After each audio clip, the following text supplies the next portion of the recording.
While billions upload their lives in real time, there are some people who slip quietly through existence, leaving no trace. They watch sunsets without photographing them. They love deeply without performing it. They live unseen. Tonight, we're going to explore the psychology of people who never post photos online. People who've chosen silence in the most visible age in human history. Not out of fear or shame, but perhaps out of a wisdom the rest of us have forgotten. What kind of freedom lives in the space where no camera can reach? So settle in. Let the weight of the day dissolve. And together, let's drift into the beautiful, mysterious world of those who choose to remain unseen. Let's begin. The disclosure instinct. Human beings are wired to share. Long before the internet, before language even took shape, our ancestors relied on self-disclosure as a survival mechanism. When early humans gathered around fires, they didn't just exchange food or warmth, they exchanged information. I saw tracks near the river. I don't trust that tribe. She helped me when I was injured. These small acts of revelation weren't idle talk. They were currency for safety, trust, and belonging.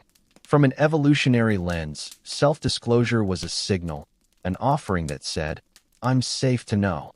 When you revealed a piece of your inner world, you gave others a chance to understand your intentions, to see your vulnerabilities, and to decide whether you were an ally or a threat.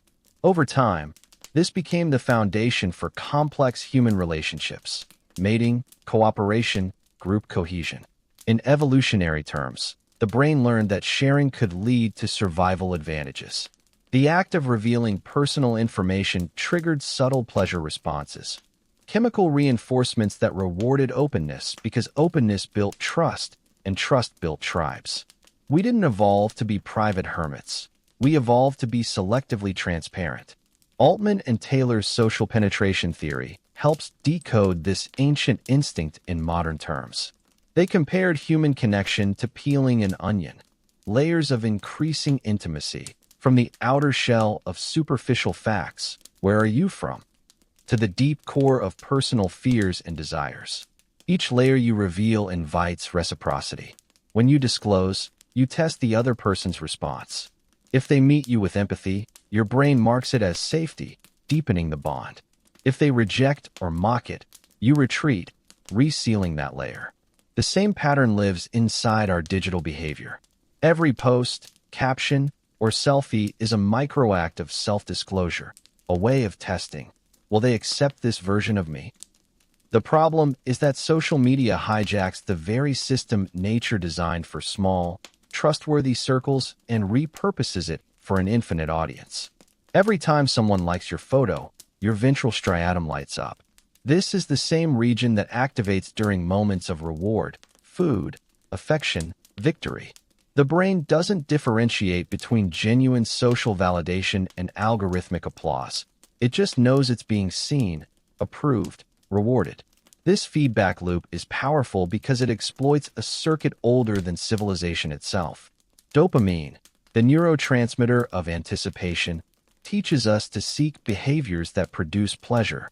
When you post and get attention, dopamine surges. When you don't, it dips, urging you to post again.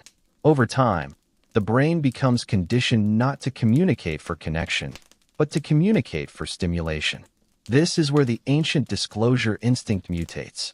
We start disclosing not because we want to bond, but because we want to feel something. The private self becomes public currency. The boundary between genuine expression and performance starts to blur. What was once a survival signal becomes a slot machine. For those who never post, consciously or not, they're resisting this hijack. Their brains still carry the ancient instinct for connection, but they refuse to outsource it to algorithms. They've chosen to preserve what self-disclosure originally meant, something sacred, selective, and earned. The disclosure dilemma. Not everyone shares easily, and not everyone benefits from doing so. Somewhere between the desire to be known and the fear of exposure lies the privacy calculus, the silent equation every person performs before they reveal anything about themselves. It goes something like this. If I post this photo, what do I gain? Attention, approval, connection, maybe even professional opportunities. And what could I lose? Privacy, safety, control, the freedom to be misunderstood. Every individual performs this mental cost-benefit analysis differently, but the algorithmic environment we inhabit keeps nudging the scales toward disclosure. Yet for some, the perceived cost outweighs the reward.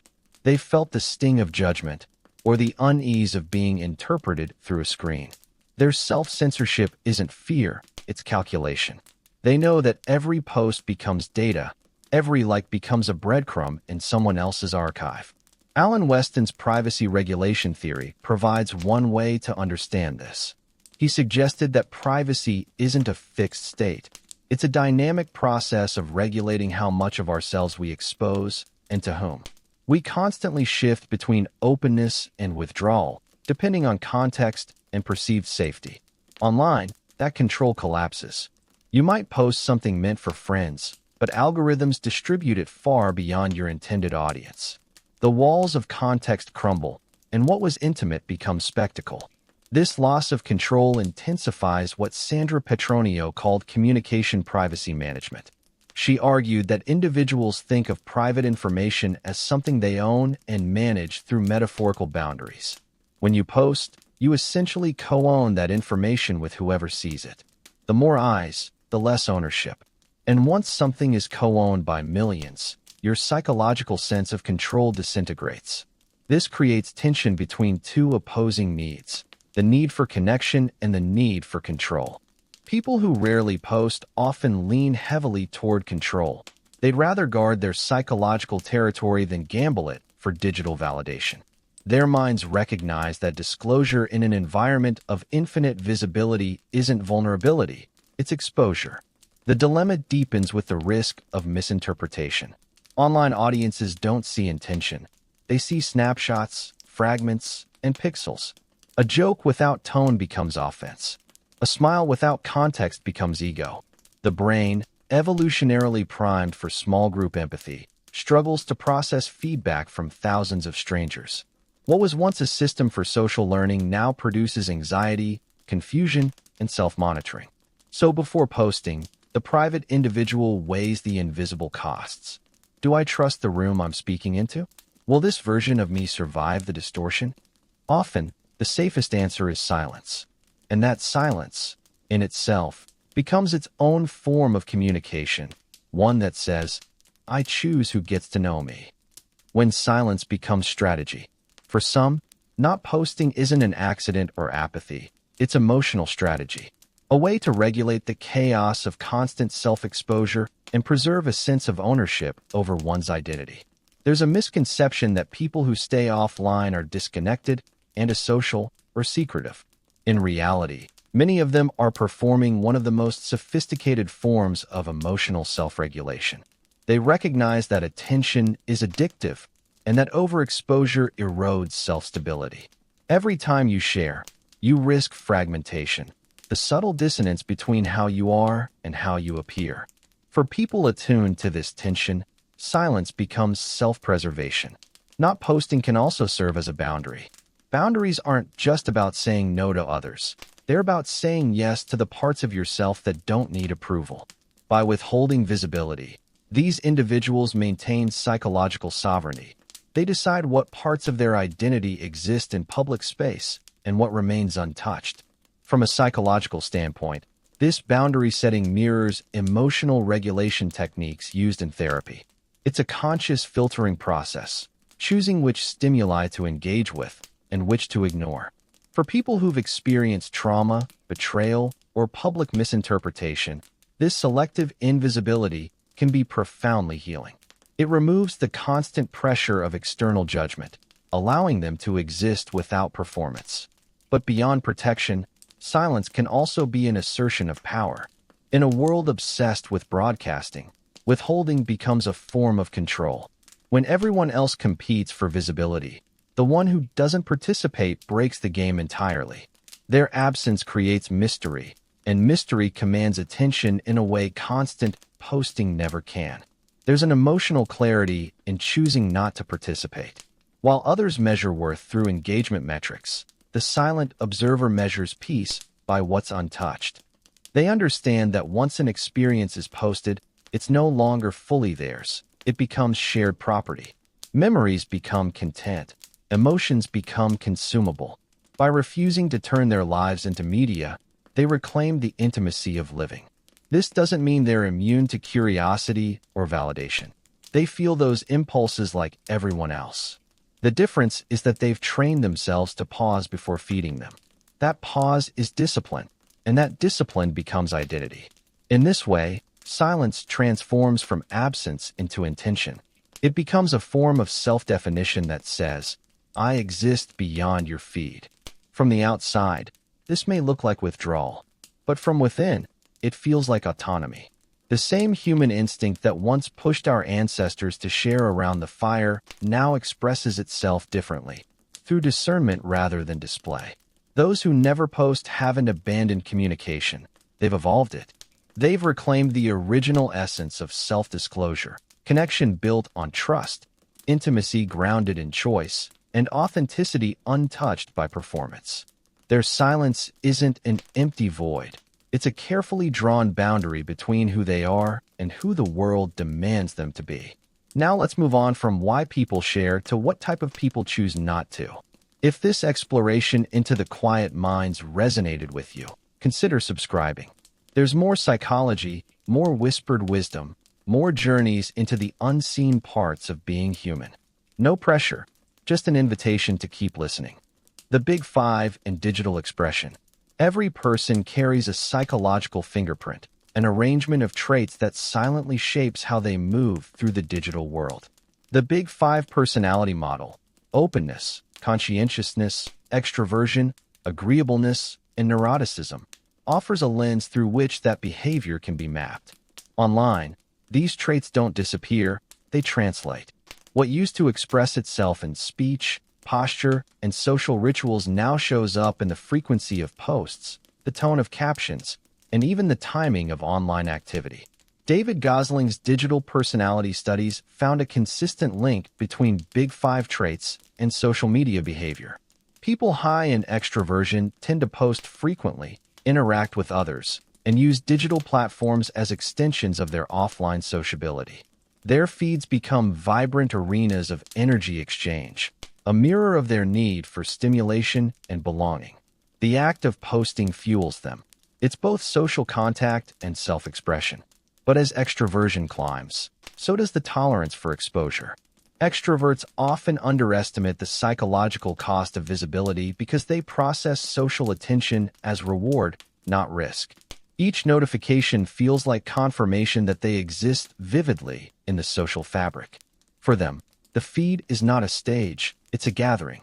On the opposite end lie those low in extroversion, the reserved, reflective, or socially selective individuals who find constant exposure draining. Their silence isn't necessarily fear, it's equilibrium. For them, the constant projection of self into the public domain feels like emotional overexertion.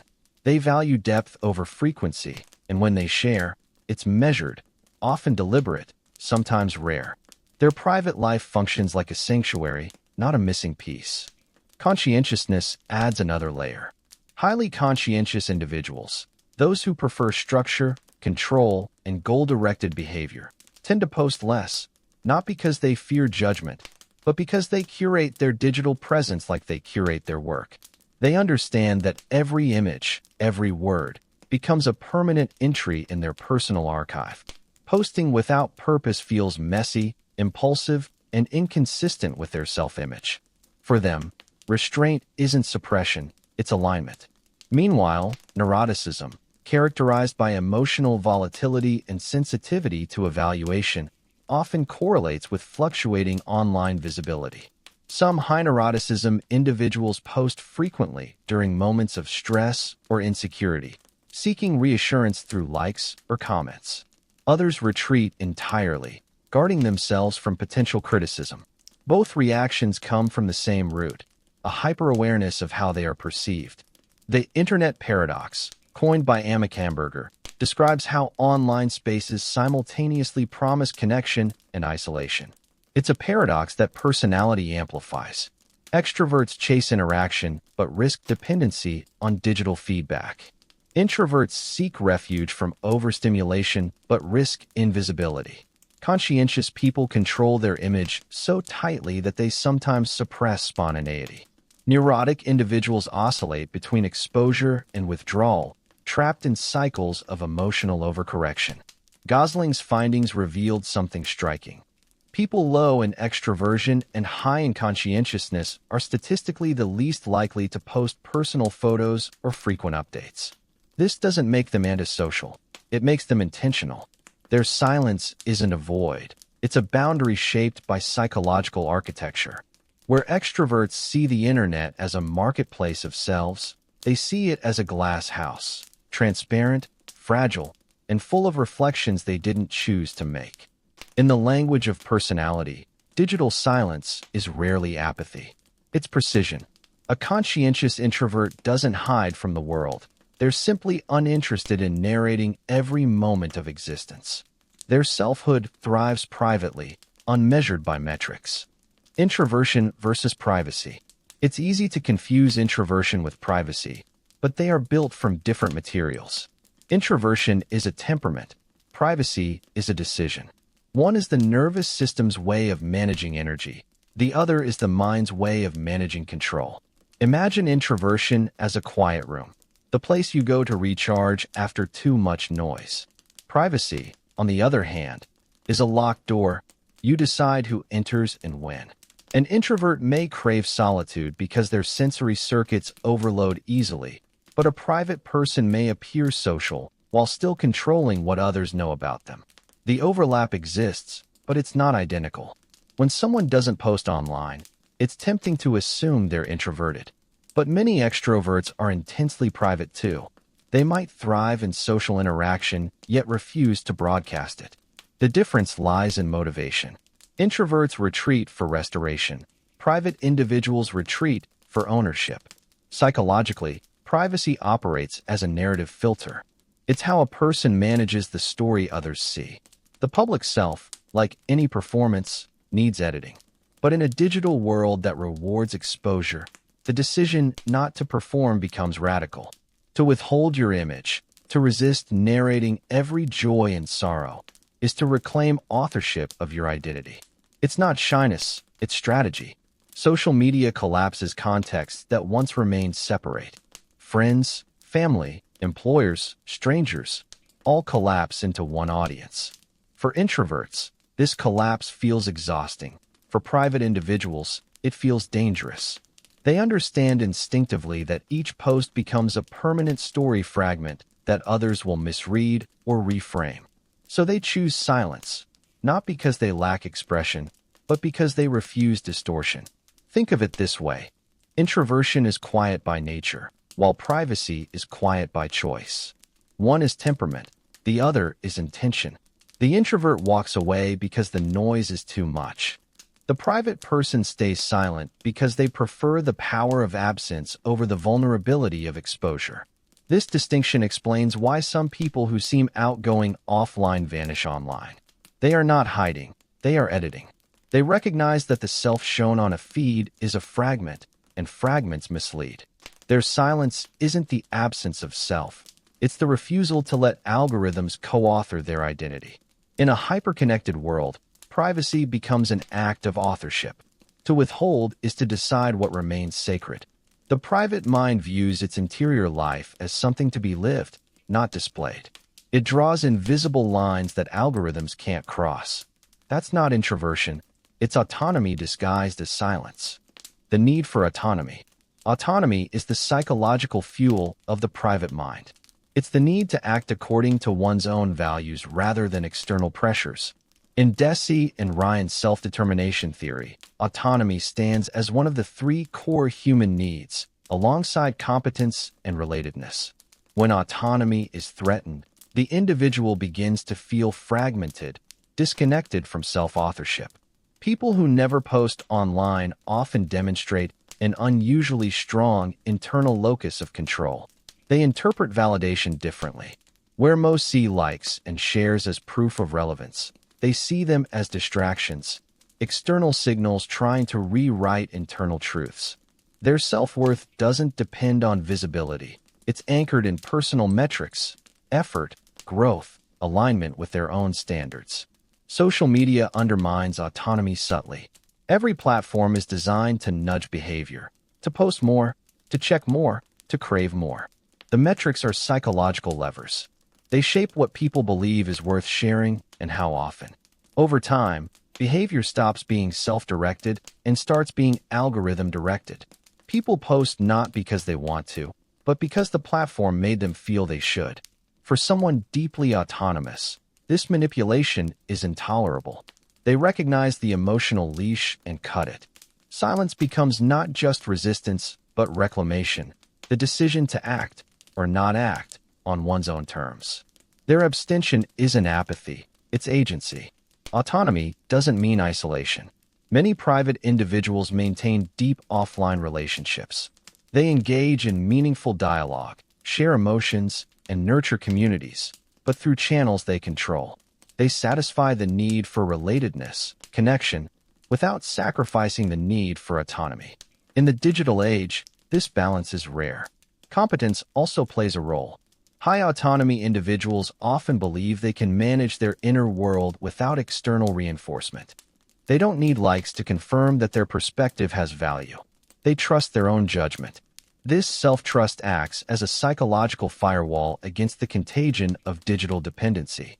To understand this mindset, picture the difference between internal and external validation loops. The external loop relies on feedback.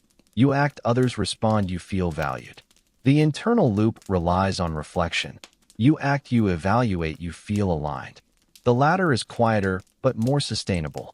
Those who rarely post operate within this internal loop. Their satisfaction doesn't hinge on others seeing them. It comes from being consistent with who they believe themselves to be. This doesn't make them immune to curiosity or the occasional pull of recognition. The dopamine system still exists, but autonomy changes its influence. They feel the impulse to share, then pause, and that pause, brief, conscious, is a declaration of ownership over their behavior. The decision not to post becomes the proof of control. The architecture of the private mind thrives on these quiet choices. Every moment of withheld disclosure strengthens the sense of self-governance. They know that in a world where everyone's behavior is subtly designed by unseen systems, the most radical act of autonomy is unresponsiveness. These individuals live by an internal compass. While others measure life through metrics, views, comments, impressions, they measure it through alignment. Did I act freely? Replaces did they approve? This is where silence transforms from temperament into philosophy. It's not that they lack the need to belong. They just refuse to purchase belonging at the cost of autonomy. Their digital abstinence is less about detachment and more about sovereignty. They're not trying to disappear from the social landscape. They're simply rejecting the premise that visibility equals value. Their quiet defiance echoes the spirit of self-determination theory, autonomy, competence, relatedness. They embody all three, but in ways that resist measurement. Their competence is private mastery. Their relatedness is deep but selective. Their autonomy is absolute. And when you see their absence online, it's easy to assume disengagement. But what you're actually seeing is the outcome of a powerful internal equation. One that weighs freedom above visibility, authenticity above performance, and inner alignment above applause. Personality, then, doesn't just influence online behavior. It dictates the emotional economy of it. Those with low extroversion, high conscientiousness, and a strong need for autonomy create boundaries not out of fear, but design. Their silence isn't empty, it's structured. It's a signal of control in a world that constantly trades privacy for validation. But personality alone doesn't explain the silence. Sometimes, silence is rebellion. The economy of attention.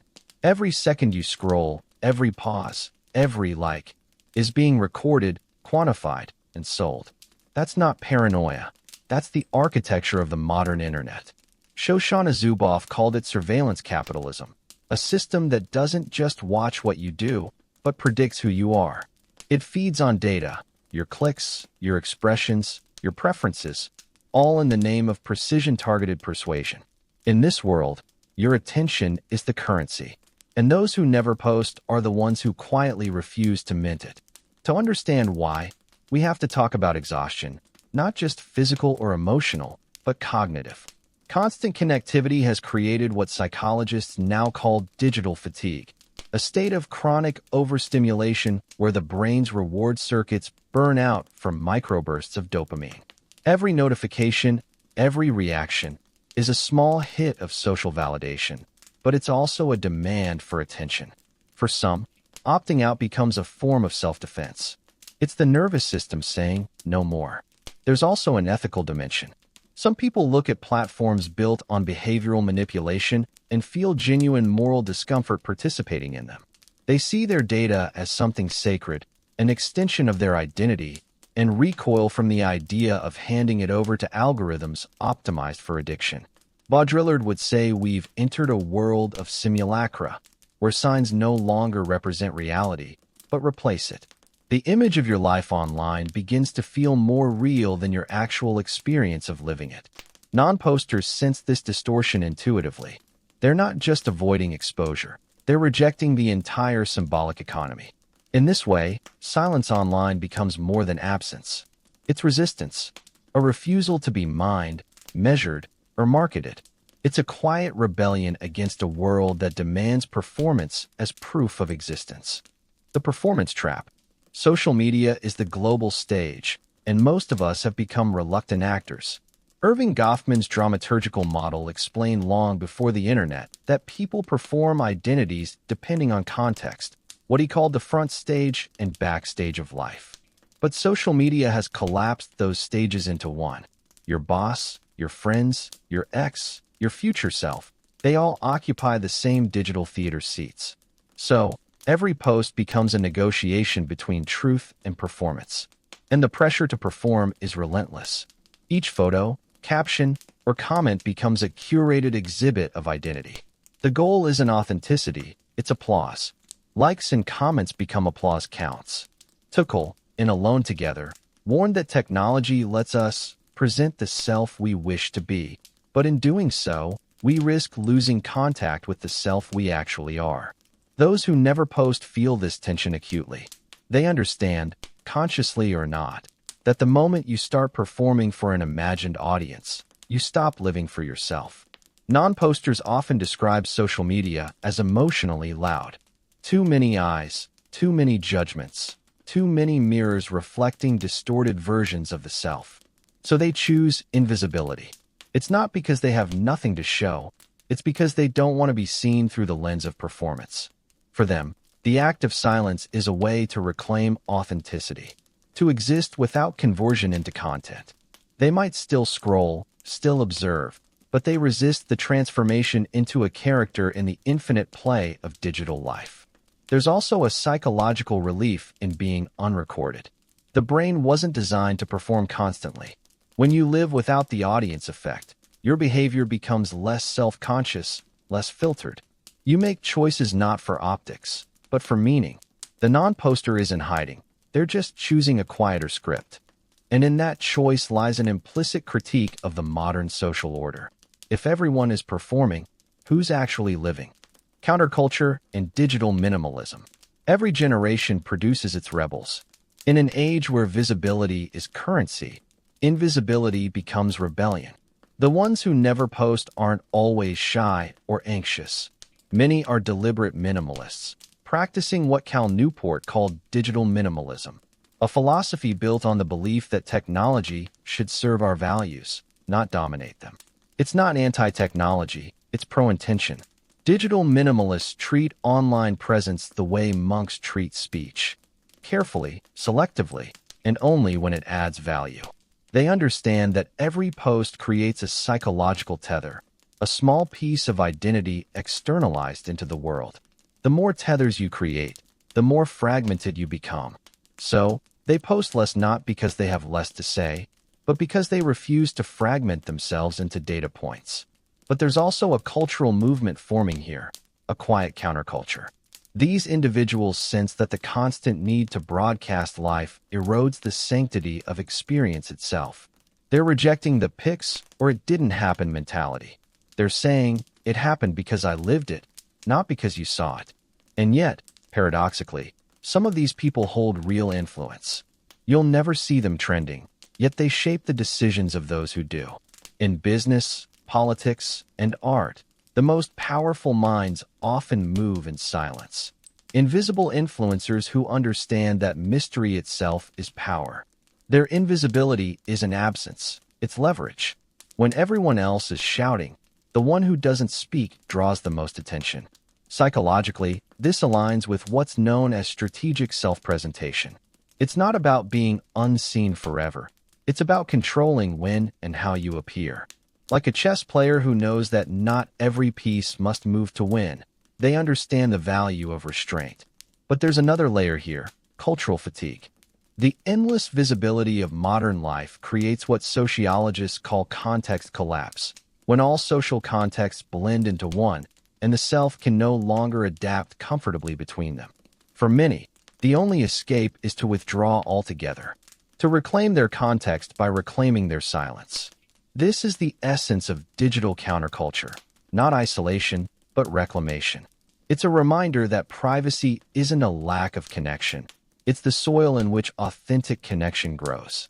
And so, in an age obsessed with exposure, those who stay unseen are not lost. They are, perhaps, the last ones still truly seeing. We've looked at the cultural and ideological forces, how resistance can take the form of silence, how invisibility becomes a political act. But to really understand what drives the non-poster, we need to go deeper, past the societal and into the emotional. What does it feel like to live quietly online? What happens in the mind of someone who chooses stillness in a world that never stops broadcasting? Because beneath every act of non-disclosure lies an emotional logic, one that's as much about self-preservation as it is about peace. Dopamine, validation, and abstinence. Every time you post something online, your brain prepares for a reward. You might not even notice it. The microsecond pause before checking who liked it, who commented, who saw it. That tiny pulse of anticipation is the release of dopamine, the neurotransmitter that tells your brain something good is coming. In evolutionary terms, dopamine helped us pursue survival rewards, food, companionship, safety. But social media has hijacked this circuitry. What was once used to track real social bonds is now constantly triggered by digital signals: likes, hearts, reactions, follower counts. Barrage and Kringelbach's research on reward systems shows how the wanting part of the brain, the ventral striatum, can become detached from the liking part. In other words, you can crave something that no longer makes you happy. That's the paradox of digital validation. The more you seek it, the less satisfying it becomes. The dopamine hit gets smaller each time, so you chase it harder. Some people eventually recognize this pattern in themselves, the endless checking, the subtle anxiety of waiting to be seen, and they quit. Not casually, but with the same kind of determination seen in people recovering from addiction. Social media detox isn't just a metaphor. Neurologically, it mirrors withdrawal. When you stop feeding the brain its expected bursts of reward, it rebels, restlessness, boredom, even a sense of emptiness. But then, slowly, a recalibration begins. The baseline resets. Small, real-world pleasures, sunlight, conversation, music, begin to feel richer again. Non-posters are often those who've made it through this recalibration. They've recognized that the constant feedback loop wasn't connection, it was compulsion. Abstaining becomes a way to reclaim ownership of attention, to feel desire again without outsourcing it to pixels. Their silence online is not apathy, it's recovery. And there's an emotional consequence to this abstinence, a sense of relief. When the mind is no longer expecting validation, it starts seeking meaning instead. You move from being watched to simply being. Vulnerability avoidance. For some, the choice not to post isn't about dopamine or attention, it's about protection. Every photo, every caption, is a small act of exposure. And exposure, to the nervous system, means risk. The brain doesn't distinguish easily between digital and physical vulnerability. The same circuits that respond to social threat in real life activate online. The amygdala, the brain's threat detection center, scans for danger in milliseconds. When you've experienced rejection, bullying, or public humiliation, those neural pathways strengthen. The brain remembers. Each potential moment of exposure carries the echo of past pain. You start to anticipate judgment before it even happens. And the prefrontal cortex, the rational part that should calm the amygdala, often gets overridden. This is how people develop digital guardedness, a learned emotional reflex that says silence is safer. This behavior isn't weakness, it's adaptation. Psychologists studying trauma call it avoidance coping, the instinct to minimize cues associated with threat. For someone who's been mocked for appearance, silence online isn't shyness, it's armor. For someone who's had their trust broken, privacy isn't secrecy, it's self-preservation. There's also the subtler, modern kind of vulnerability, the exhaustion of constant exposure, the fear of being misunderstood or taken out of context, the fatigue of existing in an environment where your identity becomes a public conversation. Some people just get tired of explaining themselves. They stop posting not because they don't care, but because they've realized that online life rewards performance over sincerity, and that's a game they no longer want to play. When you understand this, their silence stops looking mysterious. It looks like emotional intelligence, the ability to know what your nervous system can and cannot handle and to act accordingly. Their restraint is not fear, it's wisdom. The serenity of anonymity. Imagine living in a world where you're not constantly observed, where your thoughts don't echo into a crowd of invisible listeners, where your moments belong only to you. That world still exists, but only for those who choose it deliberately. Non-posters often describe a feeling that can only be called serenity, a quiet mind that doesn't check mirrors, notifications, or metrics of worth. The neuroscience of this calm is real.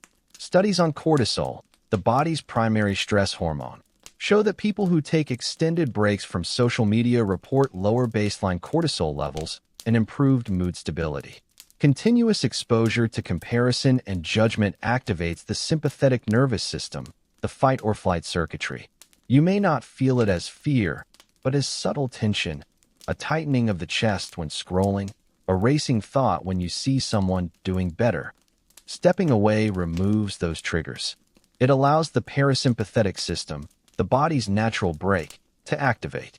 That's when the nervous system exhales. There's also an emotional spaciousness that comes with anonymity. Without the need to announce every moment, experiences regain their private texture. You can feel joy without photographing it. You can grow without narrating it. You can fail without witnesses. And in that space, the mind becomes quieter, more observant, less reactive. You start noticing life instead of curating it. Anonymity also reshapes identity. When no one is watching, your motivations shift. You stop performing goodness and start practicing it. You stop chasing relevance and start seeking peace. It's like stepping out of fluorescent light into dusk. The colors are softer, but truer. Some people find in this anonymity a kind of spiritual freedom. Invisibility becomes a sanctuary where their emotions can settle, uncluttered by the noise of other people's opinions. Neuroscientifically, that peace correlates with reduced amygdala activation and increased activity in the medial prefrontal cortex, areas associated with self-reflection and emotional regulation.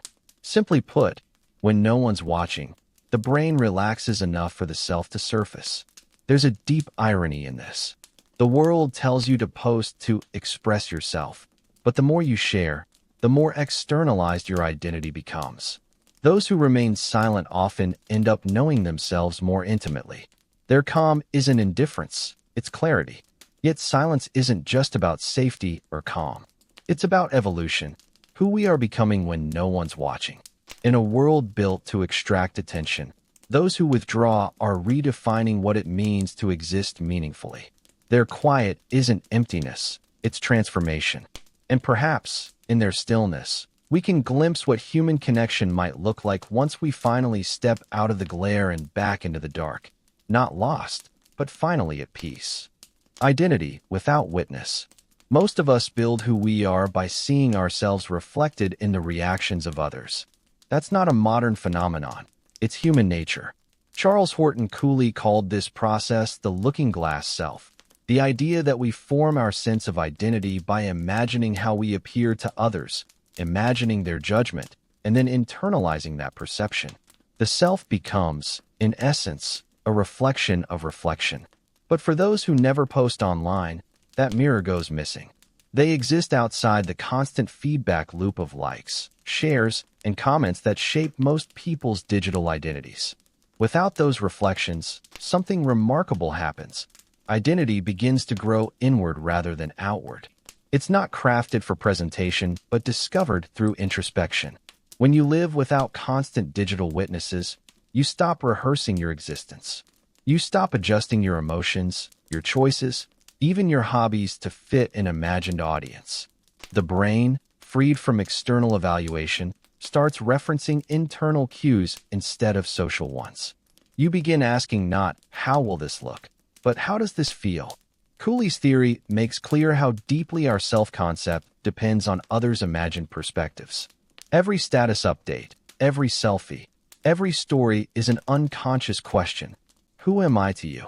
But the non-poster has stopped asking. Their sense of self becomes more autonomous, self-sustaining, unhooked from validation. Psychologically, this shift rewires motivation. When external feedback disappears, intrinsic motivation takes over. The actions you take, learning, creating, exploring, are guided by meaning rather than applause. The absence of audience becomes a kind of mirror itself, one that reflects not how you seem, but who you are. This doesn't mean non-posters lack identity. It means their identity is less performative. While many curate their online image like sculptors polishing a statue, the non-poster lets their character grow organically, unseen. There's no edit button, no filter, no expectation. What remains is raw existence, unmediated by digital reflection. It's a quieter, slower process of becoming, but also a more stable one.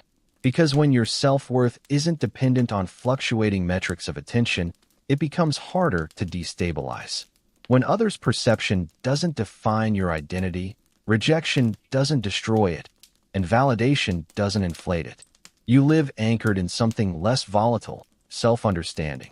From a neuroscientific perspective, this autonomy engages the medial prefrontal cortex, the part of the brain responsible for self-referential thought. When we're not preoccupied with how others see us, that region activates differently, producing what researchers call self-coherence, a sense of internal alignment that isn't tethered to external perception. This is the hidden strength of the non-poster, not detachment, but coherence. While most people scatter fragments of themselves across platforms, these individuals consolidate inward, creating an identity that doesn't need to be witnessed to be real. And in that silence, something rare emerges, the kind of confidence that isn't loud, because it doesn't need to be seen to exist. The paradox of invisibility. In a world where presence equals posting, invisibility becomes radical. Modern culture measures existence through visibility. If you're not seen, you're assumed absent. But this assumption is a lie, one that serves an economy addicted to attention. To not exist online is to reclaim the right to define how much of yourself exists in public space. This is the paradox of invisibility. The less you show, the more control you have. Every visible act, every post, every update becomes data, stored, analyzed, and monetized. Invisibility isn't a void, it's sovereignty. When you step out of visibility, you stop being a product in the digital marketplace of selves. Power, in digital culture, has been redefined as exposure. Influence, relevance, validation, all hinge on being seen. But the unseen possess a different kind of power, informational control. They decide when, where, and how they appear. They can observe without being observed. It's a form of strategic invisibility, not disappearance, but selective presence. Psychologically, this control over visibility satisfies a primal need, autonomy. Humans are wired to seek agency. to feel that our actions stem from our own will rather than external pressure. When online platforms push constant exposure, they erode that autonomy. But the act of withholding, of choosing not to share, restores it. It's a quiet reclamation of willpower in a world built on compulsion. Invisibility also offers immunity from the performative contagion of the internet. When you're unseen, you're unmeasured, and therefore unmanipulated. You escape the algorithm's grip, which depends on behavioral predictability. The invisible user becomes a kind of ghost in the system, untraceable, unprofitable, and therefore free. But this invisibility carries another layer, philosophical weight. It raises the question, if existence today is measured by visibility, what does it mean to exist unseen? Perhaps the truer form of being isn't the one others can scroll through, but the one you carry quietly inside. In a way, invisibility restores mystery to identity, something long lost in the era of oversharing. The self becomes sacred again, hidden from the marketplace of attention. And that hiddenness, that refusal to convert one's inner life into content, becomes its own act of rebellion. There's a line between privacy and obscurity, and non-posters walk it deliberately. They don't disappear. They simply refuse to participate in compulsory performance. Their invisibility doesn't mean absence from the world. It means presence on their own terms. And maybe that's what true freedom looks like in the digital age, the ability to decide when not to be seen. Authenticity and performance. Carl Rogers once said that psychological well-being depends on congruence, the alignment between the real self, who you are, the ideal self, who you want to be, and the perceived self, how you believe others see you. When these parts are in harmony, life feels authentic. When they diverge, anxiety, guilt, and disconnection creep in. Social media thrives on that divergence. It invites us to sculpt a version of ourselves, polished, filtered, selectively curated, that may only partially reflect reality. The more that idealized image diverges from who we really are, the more fragile we become. We begin to feel split, always performing oneself while quietly doubting another. Non-posters often withdraw because they feel this incongruence too acutely. For them, the act of performance feels dishonest, not because they dislike attention, but because attention demands distortion. Every post becomes a negotiation. Do I show the truth or the version that fits the feed? For many, that question is exhausting. Silence becomes the only authentic answer. In Rogers' framework, authenticity is not about transparency, but about internal alignment. You can be authentic without being visible. In fact, visibility often pressures people into inauthenticity, exaggerating happiness, minimizing flaws, dramatizing life. The result is a psychological split between inner and outer reality. When you stop performing, that split begins to close. The non-poster's quiet is a form of psychological integration. They don't have to manage impressions or maintain a brand. Their self-image isn't a performance, it's a process. They experience life without translating it into shareable moments. And that lack of translation, that freedom from performance, fosters what psychologists call self-congruence, a state where who you are privately matches who you feel yourself to be. This has measurable psychological effects. Studies show that high levels of self-congruence correlate with reduced anxiety, higher self-esteem, and stronger resilience. When you don't have to constantly manage your image, mental bandwidth frees up for reflection, creativity, and emotional presence. There's another layer here, existential authenticity. The philosopher Jean-Paul Sartre warned that when we start viewing ourselves through the eyes of others, we lose ownership of our being. We become objects in someone else's consciousness. The gaze of the other, as Sartre put it, turns us into performers. The non-poster sidesteps that gaze. They reclaim subjectivity, the ability to exist for oneself rather than for the audience. This doesn't make them hermits. It makes them whole. They still live, love, and interact, just without turning those interactions into public theater. Their authenticity isn't loud or demonstrative. It's the quiet consistency of someone who doesn't need to prove their existence through display. And yet, in a paradoxical way, their restraint becomes magnetic. People sense authenticity, even in absence. The individual who doesn't overshare often feels more real because they aren't performing for anyone. Mystery, once again, becomes a form of truth. To live authentically today often means resisting the pressure to perform, to choose alignment over applause, reality over recognition. To understand this hunger for authenticity, we have to look backward, before algorithms, before feeds, before the self became something we edited for display. There was a time when identity wasn't curated, when the mirror was made of memory, not pixels. To see how we arrived here, and why some now walk away, we need to remember what it meant to be human before the reflection turned digital. The origins of privacy. Long before the blue light of screens and the constant hum of notifications, privacy was not a preference, it was survival. Early human tribes lived in close quarters, where every action could alter your standing, safety, or access to resources. Information was power, and power was never shared freely.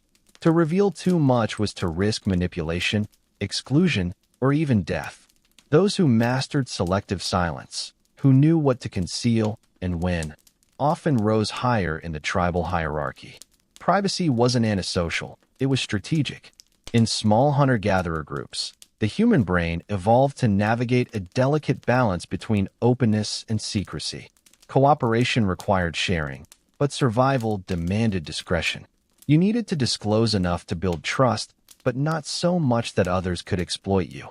This tension created what evolutionary psychologists call the social calculus of secrecy, the internal system that determines what to hide, what to show, and to whom. Even before language fully matured, gestures, facial expressions, and selective storytelling were tools of controlled self-presentation. Robin Dunbar's social brain hypothesis provides a framework for understanding why this evolved. Dunbar argued that as our social groups expanded, our brains, particularly the neocortex, evolved to handle increasingly complex relationships. But there was a limit. Dunbar's number, roughly 150, represents the cognitive boundary for stable social relationships. Within those 150, trust and privacy formed the invisible architecture of human connection. You could only manage so many relationships authentically, and so privacy became a natural filter. The closer someone was to your inner circle, the more of your inner world they were allowed to see. This ancient algorithm of intimacy still runs beneath modern behavior. When someone today decides not to post online, it's not a glitch in the system, it's a relic of it. That instinct to guard your personal narrative, to share only with those who've earned your trust, is prehistoric software operating in a digital world that punishes silence. The digital age asks us to perform for thousands, but our brains were never designed for audiences that large. The gap between the tribe-sized circle of trust and the infinite sprawl of the internet creates an emotional dissonance, an ancient instinct clashing with a new environment. Imagine the first moments when humans began forming permanent settlements. Walls were built, not just to keep predators out, but to keep privacy in. For the first time, humans could control who saw what. A home became not just shelter, but a boundary, a psychological fortress separating the public and private self. The evolution of privacy moved hand in hand with civilization. Every lock, every curtain, every secret diary was a symbol of autonomy, the right to own one's inner world. Anthropologists studying early tribes found that even in communities without written language, privacy rituals existed. Shamans, for example, would isolate themselves before rituals, not for show, but for spiritual focus and power protection. Hunters would conceal their methods or locations, fearing imitation or sabotage. Mothers would hide newborns for days, guarding them from evil eyes or malevolent spirits. Secrecy wasn't antisocial behavior. It was an act of care, control, and survival. Evolutionary psychology suggests that this instinct to withhold information developed alongside the capacity for deceit, two sides of the same adaptive coin. Deception allowed humans to navigate competitive social environments, while privacy allowed them to avoid detection or exploitation. Without privacy, there was no individuality, no autonomy, only exposure. As societies grew, privacy evolved from an instinct to an institution. Ancient Rome had domus, private homes that separated the family's internal affairs from the public square. In medieval Europe, confessional booths gave spiritual privacy in a religiously rigid world. By the Enlightenment, privacy became tied to freedom of thought, the right to hold beliefs without surveillance or censorship. Every era's definition of privacy reflected what people feared losing most: safety, dignity, or selfhood. What's striking is how consistent the emotional logic of privacy has remained across millennia. Whether it's a caveman protecting his hunting route or a 21st century introvert refusing to share their daily life on Instagram, the motive is the same: to maintain agency over one's narrative. The refusal to expose everything is an assertion of power, not withdrawal. The irony is that modern culture often interprets this restraint as abnormal, as if not posting equals not existing. But from an evolutionary standpoint, the non-poster is more aligned with ancestral wiring than the oversharer. The urge to broadcast one's life to an unseen mass of strangers is, in fact, the aberration, a recent mutation brought on by the sudden collision of human psychology and digital technology. The very structure of social media conflicts with the evolutionary foundation of trust. Our ancestors evolved in networks small enough to ensure accountability, where gossip, reciprocity, and memory regulated behavior. In those settings, the cost of deceit was high because faces were familiar. Online, anonymity reverses this dynamic. Visibility is vast, accountability is thin. And in such an environment, the most rational move, the one that protects one's psychological integrity, might simply be silence. Evolution didn't design us for omnipresence. The human mind finds peace in selective exposure, not total transparency. That's why people feel fatigued after prolonged online activity. It mimics the emotional labor of being constantly observed by strangers. When Dunbar's number is stretched into the thousands, the brain compensates through emotional numbness, defensive detachment, or withdrawal. What we call digital burnout might just be the biological protest of an ancient system refusing to adapt to an unnatural level of social scrutiny. Now, think about how secrecy worked as a social resource. Anthropologists like Christopher Bohm noted that even in cooperative societies, individuals kept strategic secrets, private intentions, hidden alliances, unspoken rivalries. These weren't moral failings. They were mechanisms for maintaining individuality in the collective. When you look at non-posters through this evolutionary lens, their silence becomes a continuation of that same adaptive logic, maintaining sovereignty within an overexposed environment. In prehistoric times, not every member of the tribe spoke at the fire.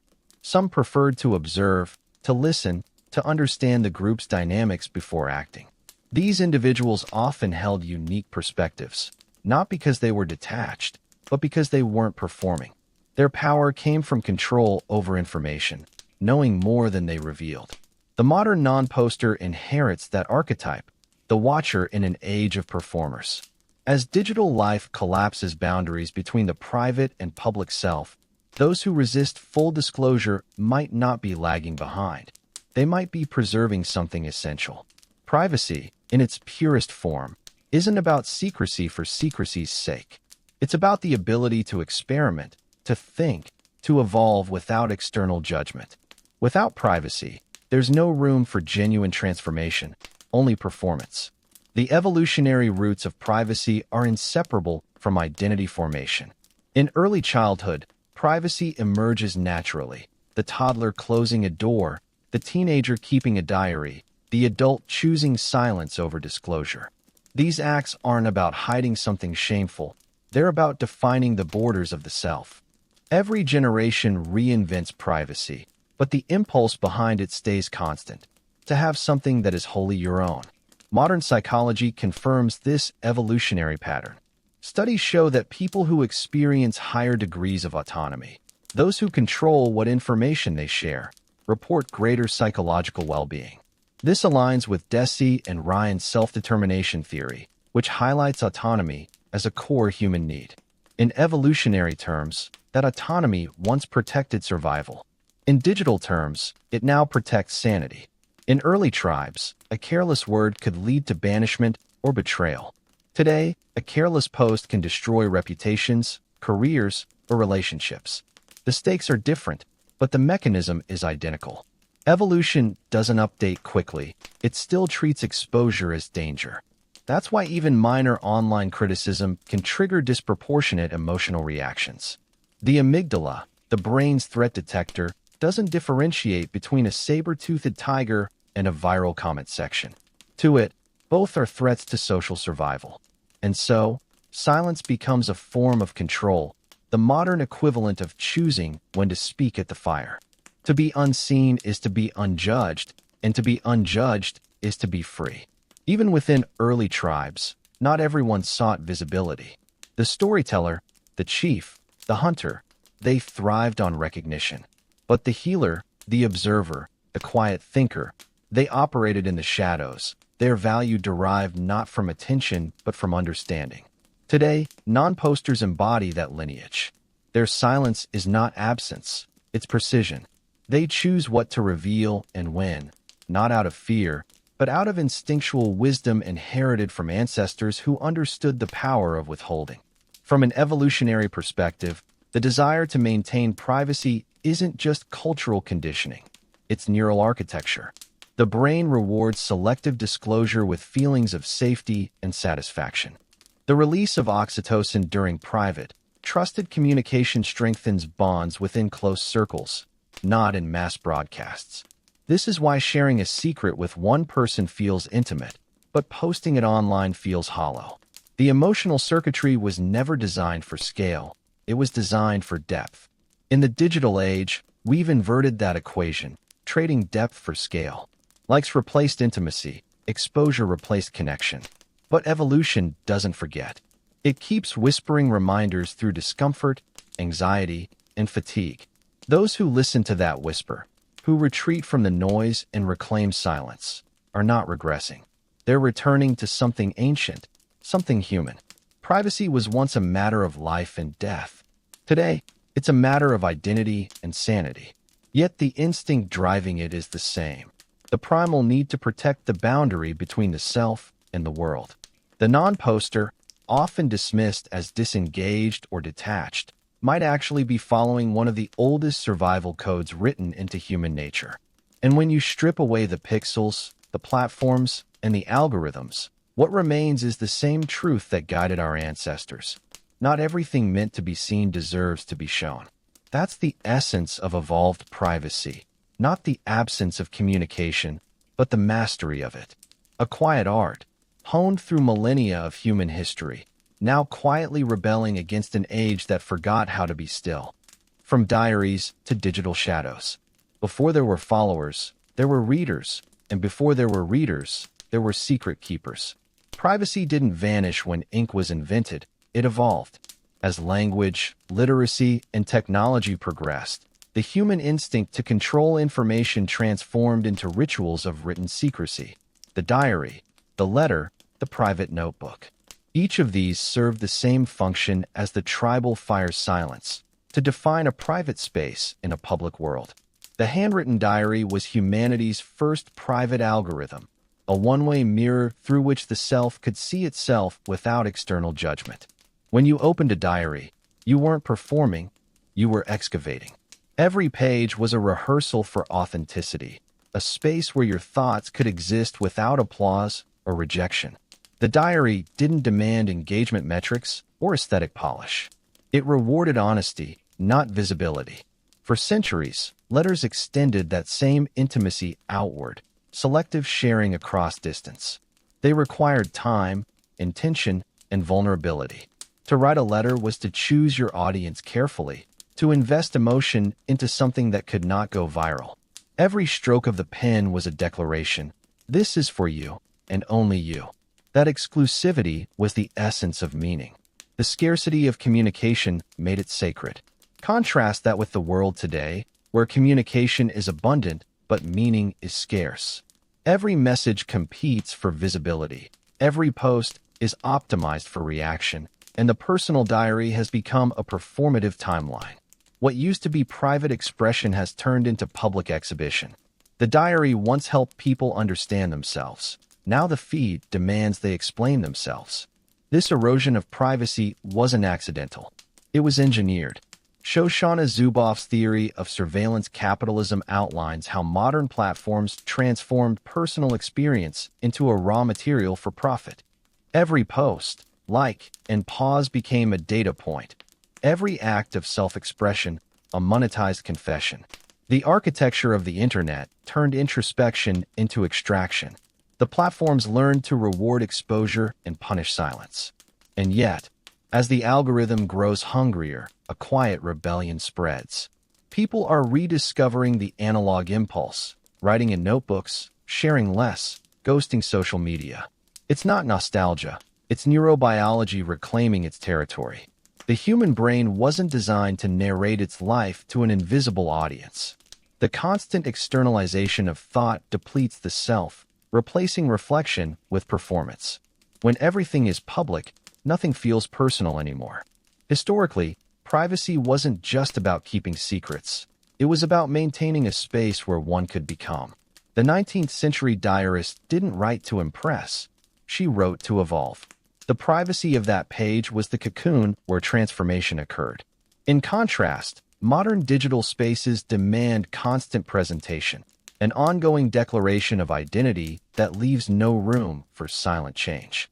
Sociologists note that this loss of private space has psychological consequences. Without a zone of reflection, the self becomes fragmented, always reacting, never consolidating. The mind needs solitude to process experience, to decide what matters. When every moment is documented and shared, that internal process short-circuits.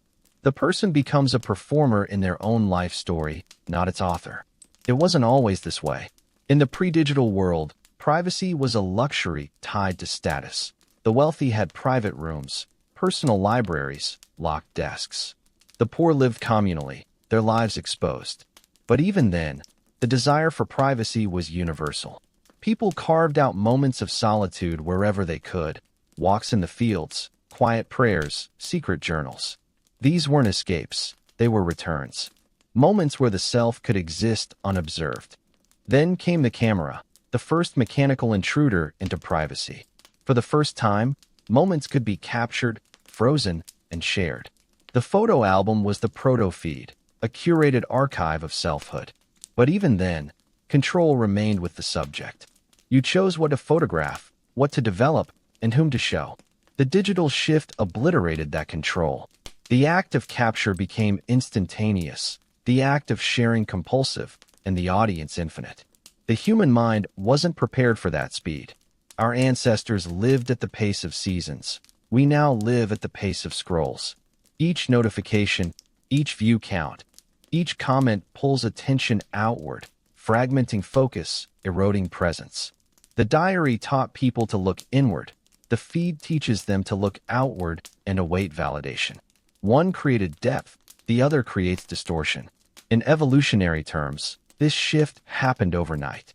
The brain that once managed a tribe of 150 now manages thousands of invisible observers, an impossible cognitive load.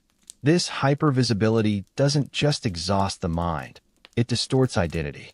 In the analog era, selfhood was defined by memory and continuity. Today, it's defined by metrics and updates. We no longer remember who we are, we refresh it.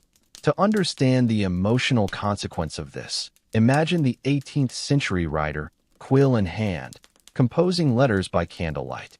Each sentence carried weight because it required effort. Compare that to the modern act of posting, a thought tossed into a digital ocean, forgotten seconds later. The ease of expression has stripped it of depth. The slower the medium, the deeper the meaning. The faster the medium, the shallower the connection. Digital transparency, for all its promise, has created a paradoxical form of loneliness. Sherry Tuckle described it perfectly in Alone Together, the phenomenon of constant connection paired with emotional isolation. The more we share, the less we feel seen. The more we reveal, the less we feel understood. Privacy, it turns out, was never the enemy of connection, it was its foundation. Without privacy, relationships lose authenticity. When everyone knows everything, no one truly knows you. In this sense, the people who resist posting are not antisocial. They are preserving the conditions for genuine intimacy. They understand, consciously or not, that constant exposure corrodes meaning. They are protecting the part of themselves that cannot survive the spotlight, the unpolished, contradictory, evolving self that only thrives in shadow. But this shadow has changed form.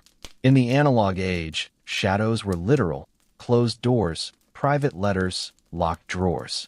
In the digital age, shadows are abstract, encrypted messages, pseudonyms, hidden folders, private accounts. We now build our privacy from code rather than walls. And even then, the walls leak. Algorithms trace our keystrokes, location, and preferences. We have entered an age of algorithmic transparency, where the illusion of privacy replaces the real thing. Sociologist Zygmunt Bauman called it liquid modernity, a world where boundaries dissolve, identities flow, and permanence evaporates. In such a world, privacy feels like resistance. The act of not posting, not recording, not declaring becomes an act of defiance, a reclamation of control in a system that monetizes exposure. Every moment not shared is a quiet refusal to be quantified. But this refusal carries emotional weight. Silence in an age of exhibition is not effortless. It requires strength. The temptation to be seen, to be validated, is hardwired into our social brain. To resist it is to swim against an evolutionary current amplified by algorithms. It's not passive withdrawal, it's active discipline. Some people channel that discipline through digital minimalism, a philosophy championed by Cal Newport. His argument is simple yet radical. Reclaim your attention by curating your digital exposure. The non-poster embodies this philosophy intuitively, living with intention, not impulse. To them, privacy is not absence, it's presence redirected inward. When we look back at the evolution of privacy, from the cave to the camera to the cloud, one pattern emerges. Technology expands exposure faster than psychology adapts. Every new medium reshapes what it means to be seen and what it means to hide. The printing press made thoughts public. Photography made faces public. The internet made everything public. And now, the pendulum is swinging back. The non-poster stands at the front line of that reversal, not anti-technology, but pro-human. Consider the phrase digital shadow. It's an elegant irony. Shadows once meant concealment. Now they're the traces we leave online without realizing. Every search, click, and view contributes to a ghost version of ourselves that algorithms know better than we do. Even when you don't post, your silence speaks. The system listens to absence, hesitation, and lurking behavior. Total privacy, in the digital sense, no longer exists. What remains is the illusion of choice, to curate what you voluntarily expose. That's why non-posters aren't invisible. They're simply in control of their visibility. Their digital presence may be minimal, but their agency is maximal. In a culture addicted to oversharing, restraint becomes its own language, subtle, powerful, and deeply human. The diary once protected the soul from external intrusion. Now, silence protects it from digital extraction. The more invasive the technology becomes, the more valuable the unrecorded moment grows. Privacy, once a given, has become the rarest luxury, a space to feel without being measured. And perhaps that's what makes modern non-posting so significant. It's not nostalgia for the past, it's evolution's counterbalance, the psyche defending itself against overstimulation.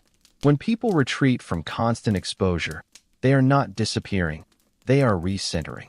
They are choosing substance over spectacle, reflection over reaction. From tribal secrecy to handwritten confessions, from closed doors to encrypted chats, privacy has always been the quiet architecture of identity. It is the pause between performances, the silence between notes that gives the melody meaning. We've seen the past, how privacy evolved, how it protected, how it was lost and reclaimed.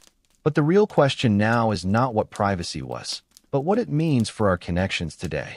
Because in the end, silence doesn't separate us, it refines us. And in a world where every whisper can be recorded, to remain unrecorded is to remain truly human. Now we've seen the past, but what does this choice, to stay silent, mean for our relationships now? The invisible in relationships. Human relationships have always relied on visibility, not just physical, but emotional. We've evolved to read one another's signals. Tone, posture, eye contact, touch. Visibility was trust. Transparency meant safety. But in a digital world, that visibility has shifted to new forms. Online presence has become a proxy for emotional availability. A like, a comment, a story tag. These gestures now function as the modern language of connection. So when someone chooses not to participate in that language, it confuses people. Partners may see it as secrecy. Friends may misinterpret it as distance. Family may assume disengagement. The non-poster suddenly appears opaque in a world obsessed with proof. Proof of care, proof of loyalty, proof of love. This tension is rooted in social proof theory. Coined by psychologist Robert Cialdini, it describes how humans look to others' behaviors to gauge what is real, trustworthy, or valuable. On social media, this mechanism mutates into a need for reciprocal visibility. I show my life. You show yours. When one person withdraws from that exchange, the other experiences a subtle psychological dissonance. They begin to wonder, if I can't see you, do you really care? Romantic relationships are especially prone to this dynamic. Posting a partner has become a cultural ritual, a public token of commitment. The absence of that token can feel like omission. Even when the non-poster's intentions are private and pure, their silence can be read as concealment. This is where perception collides with principle. The one who values privacy sees restraint as respect. The one who values visibility sees it as rejection. It's not that the non-poster is emotionally detached. Often, they're the opposite, hyper-attuned, cautious, deeply introspective. They understand that intimacy isn't measured by exposure, but by presence. To them, love is something lived, not displayed. Yet the social environment they inhabit constantly pressures them to prove it publicly.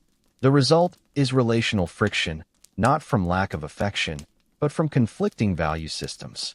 The psychology of reciprocal visibility explains why this friction is so powerful. Human beings mirror each other's social cues to build trust.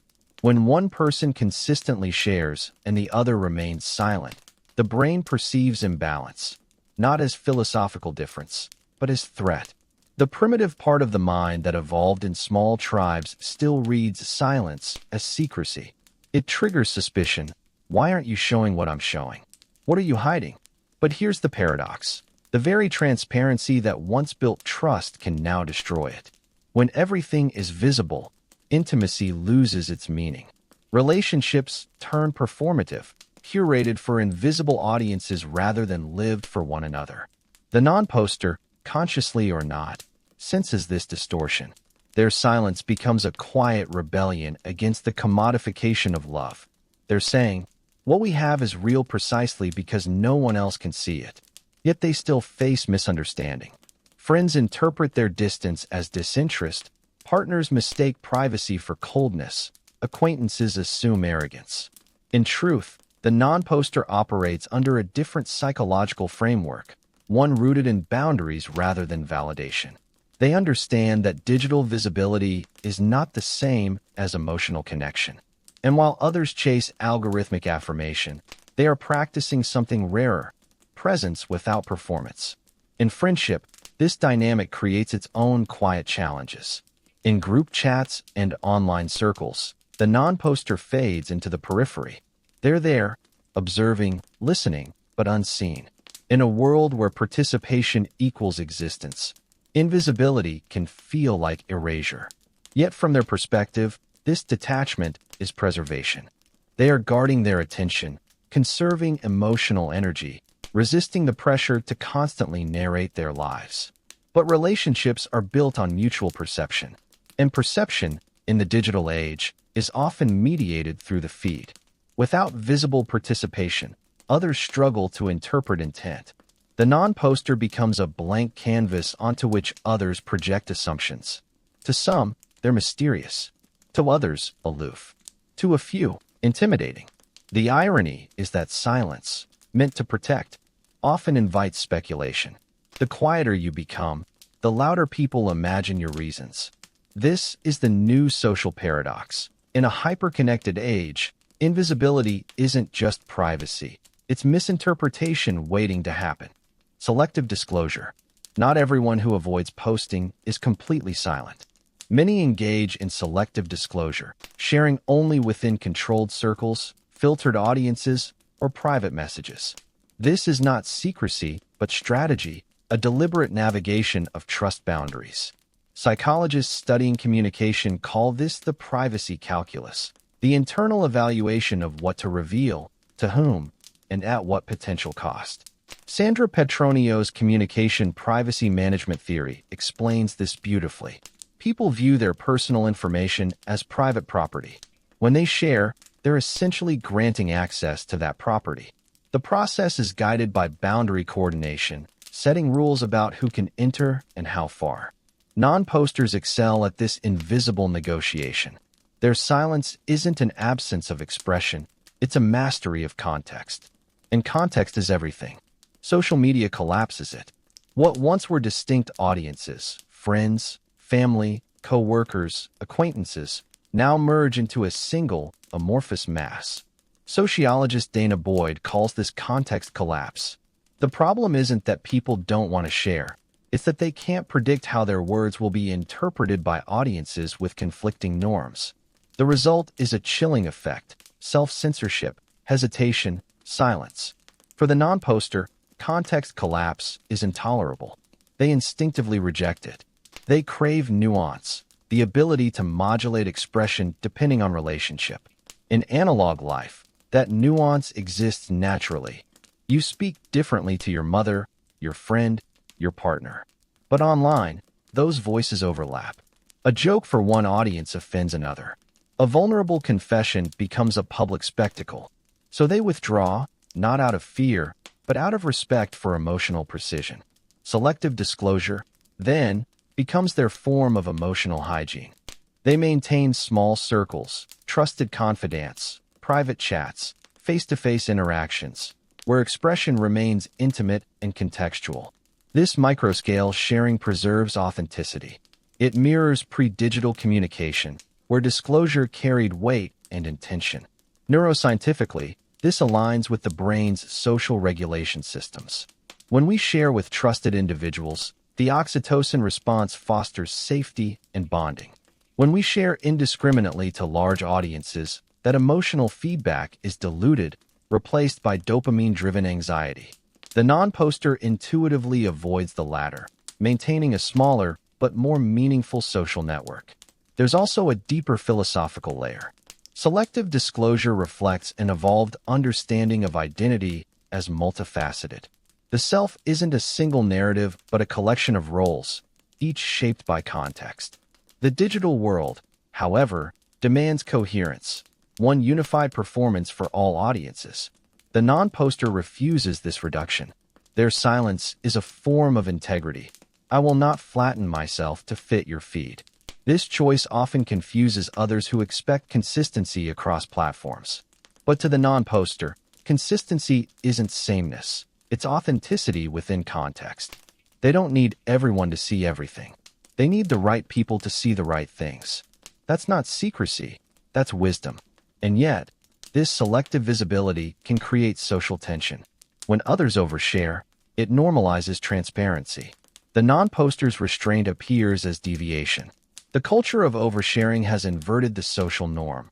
Privacy now feels suspicious. In earlier centuries, modesty was virtue. Now, it's misread as arrogance. Still, selective disclosures persist. They understand that attention is currency, and they spend it carefully. They know that every post feeds a machine that learns them too well.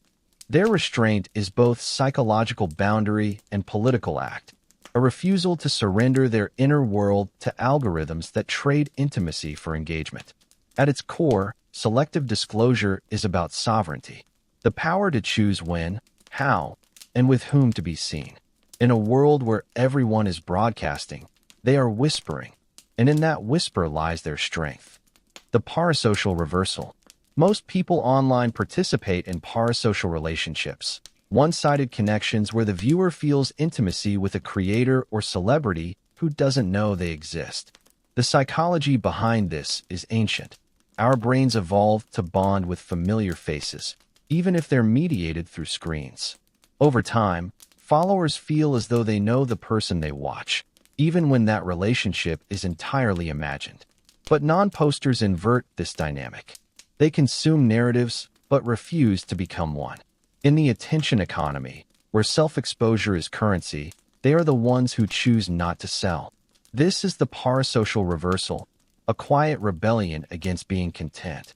Irving Goffman's dramaturgical model of social behavior describes life as performance, the self as actor, audience, and stage.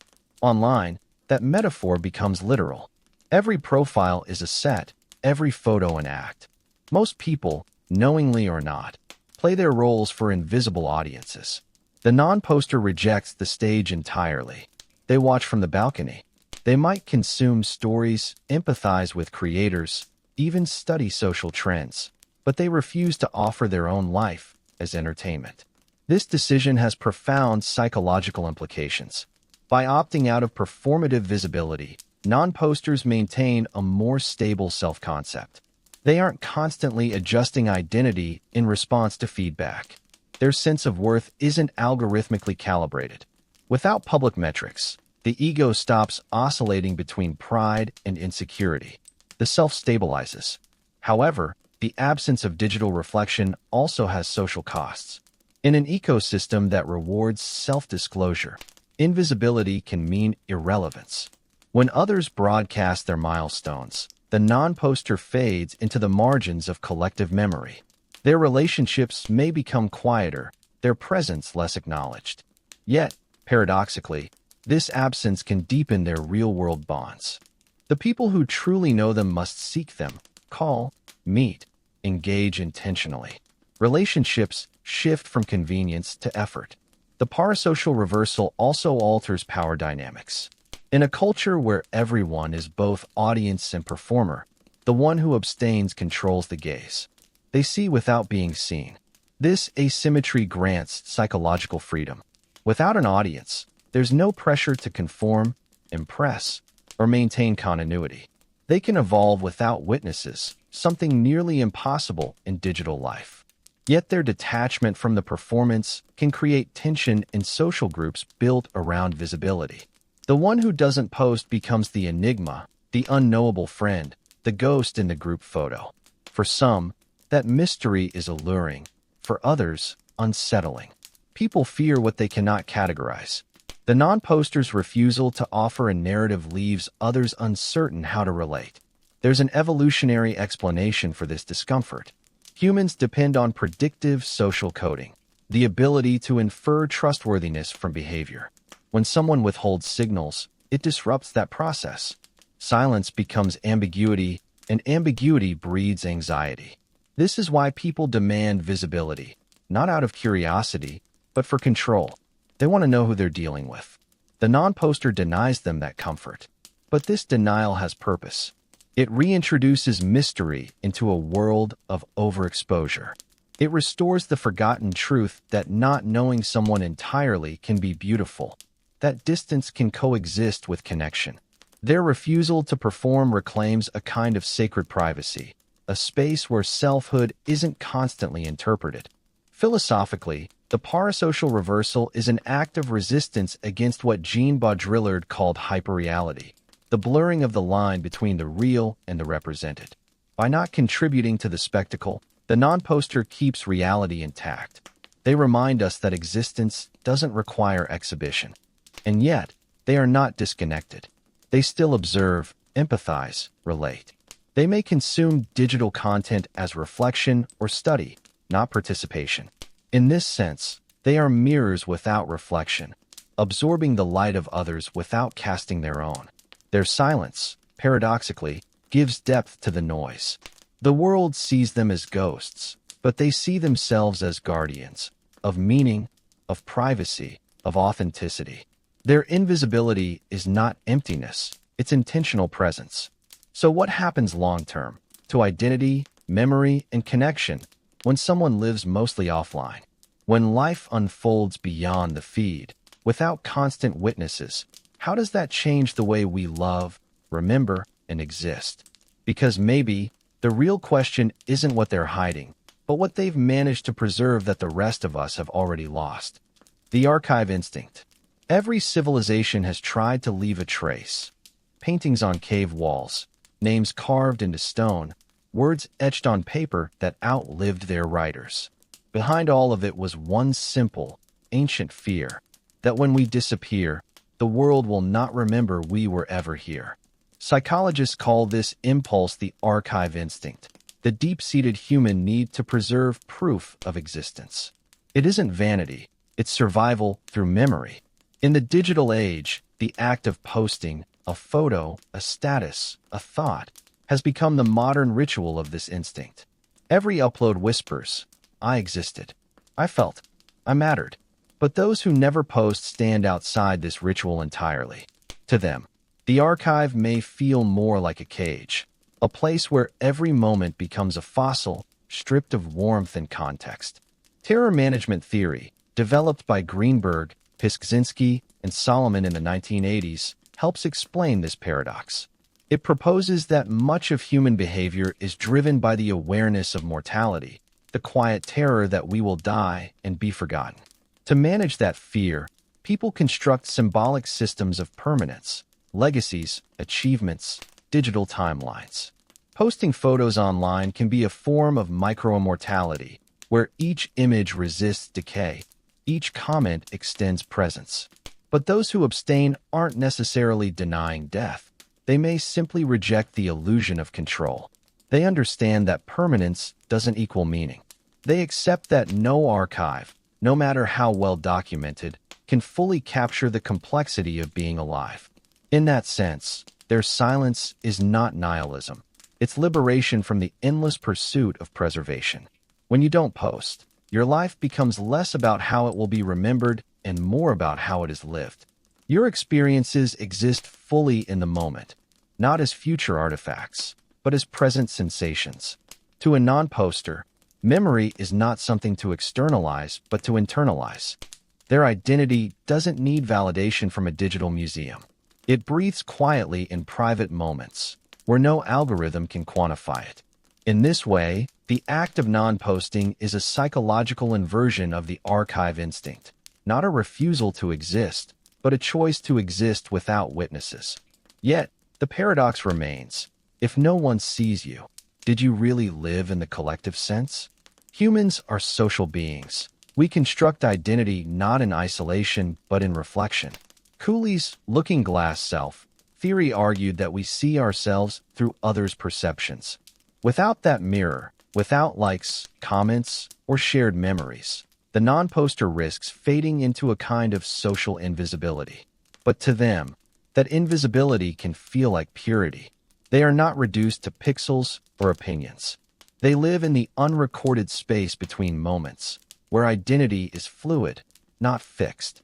There's also a quiet rebellion in this choice, a rejection of what philosopher Jean Baudrillard called hyperreality. In a world where simulations replace the real, where images are mistaken for experience, choosing to remain unarchived is a way of reclaiming truth. The non-poster's life cannot be copied or replayed. It exists only once, fully, and then disappears, just like the way life was always meant to. And maybe that's the point. To accept the natural cycle, to live, to be forgotten, and to let that be okay. The comfort of ephemerality. In a digital landscape obsessed with memory, where nothing truly disappears, there's something oddly comforting about impermanence. Non-posters intuitively understand the serenity of what Buddhists call anicca, the impermanent nature of all things. To them, life is not a collection of saved files, but a river, always moving, never the same twice. Every post, every image, is an attempt to carve permanence into that river, to freeze a moment that was meant to flow. The non-poster doesn't fight the current, they float with it. Their lives are more like footprints in sand than carvings in stone. They exist fully, beautifully, and then wash away, leaving space for something new. Neuroscience provides an interesting parallel. The brain's default mode network, active during introspection, thrives on transient experiences. It doesn't require constant external validation to encode meaning. In fact, studies show that internal reflection leads to deeper emotional integration than external documentation. When you don't take a photo of the sunset, your brain processes the memory more vividly because you experienced it directly, not through a lens. This is the hidden gift of ephemerality. Memory becomes embodied, not outsourced. It stays inside you rather than on a screen. Social media, by contrast, transforms memories into objects, static artifacts stripped of context. A photo of your friend smiling at a dinner table doesn't capture the awkward silence before or the laughter after. It freezes a false version of reality, one so polished it becomes unrecognizable. Non-posters resist this flattening of experience. They allow memories to fade naturally, trusting that what matters will remain. There's a term in psychology called cognitive offloading, the tendency to rely on external systems, like photos or notes, instead of our own memory. Over time, this weakens internal recall. The non-poster's mind, free from the constant outsourcing of moments, may actually retain a deeper, more authentic sense of time and experience. Their memory isn't fragmented into highlight reels.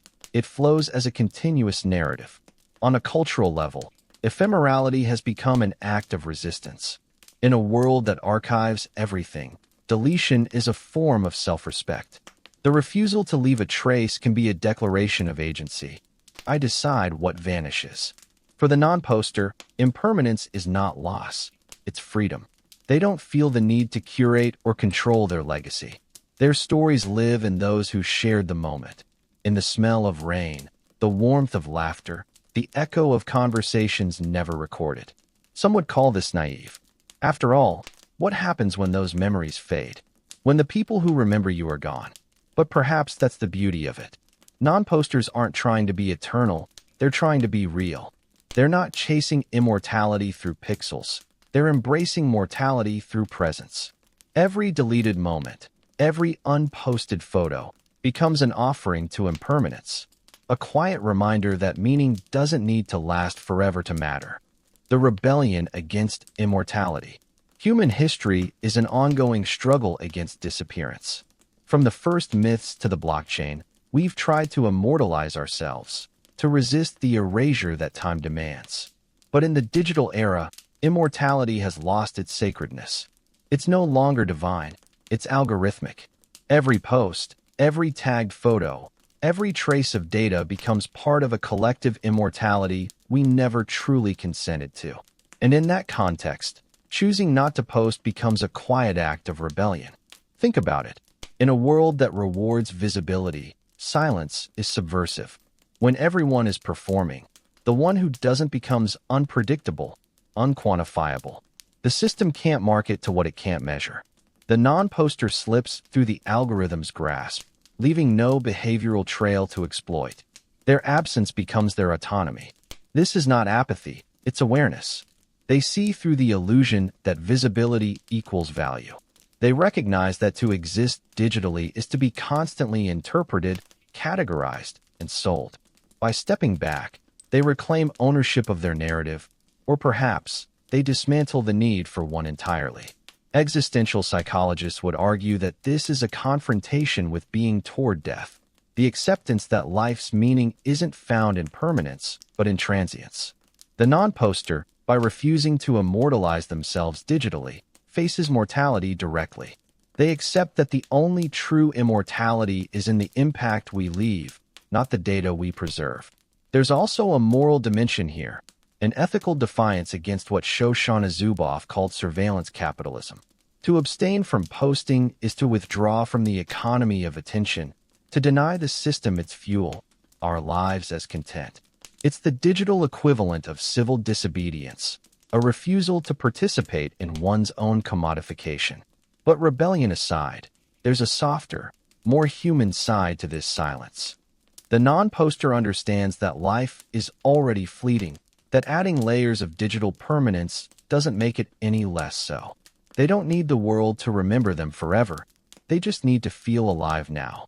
Carl Jung wrote that individuation, the process of becoming one's true self, often involves withdrawing from collective illusions.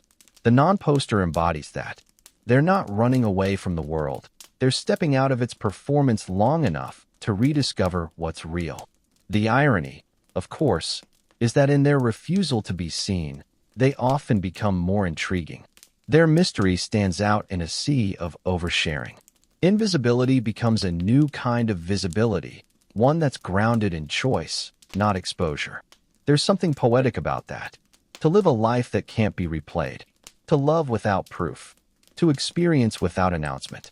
In a time when people chase viral afterlives, the non-poster chooses the quiet dignity of disappearance. It's not that they don't care about being remembered. They simply care more about being. And maybe that's where all of this leads, to the realization that presence and permanence are not the same thing. We spend so much of our lives trying to be seen, trying to leave marks, trying to matter. But the truth is, the moments that shape us most often go undocumented. The private laughter, the late-night thoughts, the things we feel but never say. The non-poster doesn't reject connection. They protect it. They preserve its sacredness by keeping it unrecorded. In a sense, they remind us of what it means to live before the archive, before likes and timelines and digital immortality. They bring us back to something primal, the ephemeral beauty of existence itself. Because maybe life was never meant to be saved. Maybe it was meant to be lived, forgotten, and reborn again in every fleeting, unposted moment. And maybe, just maybe, the truest form of legacy is not in what remains, but in what gracefully disappears. The freedom of unwitnessed life. There's a rare kind of peace in living a life that no one else is watching. A quiet, undemanding existence where your worth isn't measured by engagement, where your memories don't have captions, and your joy doesn't need proof. The world may call it obscurity, but to the few who choose it consciously, it feels like freedom. The truth is, visibility has become the modern currency of value. We're taught to believe that if no one sees it, it doesn't count. A meal not photographed, a sunset not shared, a victory not posted, all treated as if they never truly happened. But what if the opposite is true? What if the moments that no one witnesses are the ones that truly belong to us? To live unwitnessed is to reclaim ownership of your inner life. You stop performing and start being. You experience the sunrise without worrying if it's Instagram-worthy. You listen to music without announcing your mood. You fall in love without making it a storyline. It's an existence stripped of spectators, where your emotions unfold in private, unedited space. This is what it means to live for experience, not exhibition. When you live unwitnessed, every moment becomes intimate again. You begin to notice the small details, the way rain sounds differently depending on where it hits, the warmth in your chest when you laugh alone, the stillness that follows a deep breath. Nothing has to be shared to be real. In fact, some things only stay real when they're kept to yourself. In the quiet life, meaning doesn't demand performance. There's no invisible audience to please, no pressure to interpret your own existence for others. You stop worrying about being interesting and start being interested. You stop chasing aesthetic experiences and start feeling authentic ones. Silence, once mistaken for absence, becomes wholeness. To those who never post, the silence isn't emptiness, it's fullness without noise. They understand that expression doesn't always need to be external. Some emotions are sacred precisely because they're unspoken. Some memories hold their weight because they remain untouched by the world's gaze. There's an ancient wisdom in that. The same wisdom monks sought in solitude, writers in exile, or lovers in secret. The unwitnessed life isn't about hiding. It's about choosing who gets to see your soul. Because maybe not everything is meant for display. Maybe the truest version of you is the one that no one has ever seen. And maybe the most beautiful thing about being unseen is that you can finally see yourself. Philosophical reflection. Imagine this for a moment. If no one ever saw you again, no photos, no followers, no trace, would you still know who you are? Would your laughter still feel warm if it echoed only in your room? Would your achievements still feel meaningful if no one applauded them? Would your love still matter if it existed only between you and the person who felt it, never broadcast to the world? We've built a civilization that equates attention with existence. But maybe being unseen doesn't mean disappearing. Maybe it means returning. Returning to a quieter form of selfhood. To a self that doesn't need to explain or prove or perform. A self that is content simply existing, breathing, feeling. When you are no longer performing for others, you start to notice the subtle things that make you you. The rhythms of your thoughts. The moments when you feel peace for no reason. The small truths you never had words for. It's in those unseen moments that real identity blooms. The philosopher Soren Kierkegaard once said, "The crowd is untruth."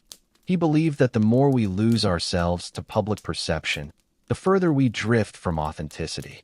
The non-poster, by choosing silence, walks away from that crowd, not out of arrogance, but self-preservation. They're not trying to be mysterious, they're trying to stay real.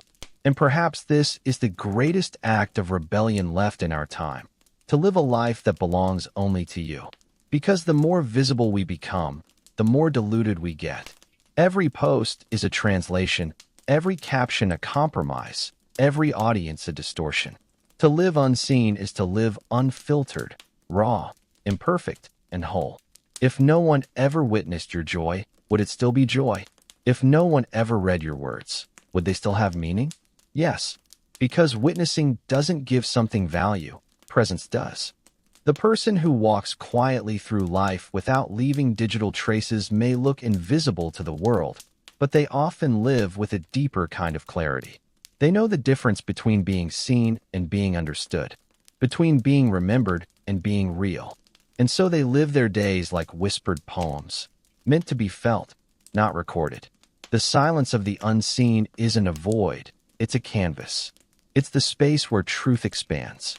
It's where the noise of the world fades just enough for you to finally hear yourself think. Ask yourself, how much of what you share is truly for connection? And how much is to reassure yourself that you exist? What if existence never needed proof at all? Closing imagery. Now imagine this, a dimly lit room at night. A phone face down on a table. A window half open, the air cool, the sound of distant traffic like soft static. There's someone sitting in that room. Maybe you, breathing, thinking, unobserved. No one knows what you're feeling. No one will ever see this moment. And yet it's real. In the faint glow of a single lamp, there's no need for witnesses. The world outside hums with noise, with uploads, with endless exhibitions of life. But here, in this quiet, there's just being. A quiet face unseen by any lens. A life unfolding beyond the screen. This is the beauty of being unseen, the place where everything unnecessary falls away. You're no longer trying to hold on to moments. You're letting them flow through you. You're not trying to capture your life. You're finally living it. Stillness has its own kind of light. It doesn't need to shine. It just exists. Every day, countless moments vanish without ever being recorded. Conversations that never get tweeted. Laughs that never become stories. Glances that never become photos. But those are the moments that form the real architecture of a life, the invisible foundation beneath the noise. Maybe this is what the non-posters have known all along, that the essence of being human isn't found in visibility, but in presence, that you can be known deeply by a few or known quietly by yourself, and that's enough. They remind us that the world doesn't need to see everything beautiful to make it real. A flower still blooms in an empty field. A song still carries meaning even if no one hears it. And so does your life. You exist in every moment that passes unshared. You exist in every thought that stays private, every smile that never becomes a photo, every emotion that comes and goes without explanation. You exist, fully, quietly, magnificently, whether or not the world ever notices. So let it be unseen. Let it be unposted. Let it be yours. The camera lens may never catch the warmth of your expression, the way your heartbeat quickens in awe, the silence that follows realization, but that doesn't make them less real. In fact, it makes them sacred. Because some parts of life are meant to be lived, not displayed. Some truths are meant to be felt, not shared. Some beauty only reveals itself when no one is looking. So tonight, as the world scrolls endlessly through reflections, remember this. You are not your image. You are not your archive. You are not what survives you online. You are the moment before the shutter. You are the silence after the music ends. You are the life that exists quietly, completely, unseen, and in that quiet, you are free. The light fades. The room grows softer. The air slows. And in the stillness, something eternal breathes. Not through data, not through screens, but through presence itself. This is the beauty of being unseen. Good night.